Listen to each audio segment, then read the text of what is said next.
اس کی اجازت سب کو اس کو نہیں ہے، اسی کو اجازت ہے جو شیخ پر یقین رکھتا ہے کہ واقعہ یہ خدا رسول سے ملانے والا ہے، تو اس کو چاہیے کہ 24 گھنٹے کے اندر اگر ہو سکے، حکم نہیں ہے، 3 دفعہ یا 1 تسبیح اس تصور سے پڑھے کہ میں نے اس کے کندھے پہ ہاتھ رکھا ہے، ساتھ کھڑا ہوں اور نبی کریم کے آگے اس کو پیش کر رہا ہوں،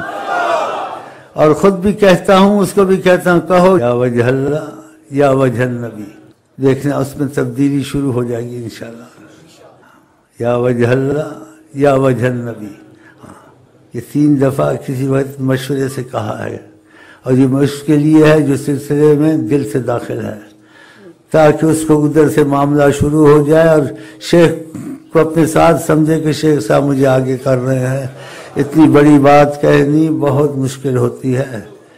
لیکن مجھے اجازت ہوگی تو میں کہتا ہوں،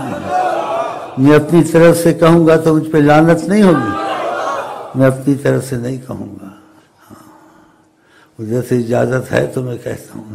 جب ادھر سے اجازت ہے پھر تم کو ایسی خوشخبری بڑی ملتی ہے، تم کو کیا چاہیے؟ ہاں جی، کہ تم شیخ کے ساتھ آقا جی کا سامنا کر رہے ہو، تو یا وجہ اللہ یا وجہ النبی، یا 1 تسبیح یا 3 دفعہ کسی وقت کہہ لیا کرے، اور خدا کر تم سچے ہو اور تم میں تبدیلی آئے اور تم واقعہ کہو کہ یا وجہ اللہ وجہ النبی، بہت بڑا وظیفہ ہے۔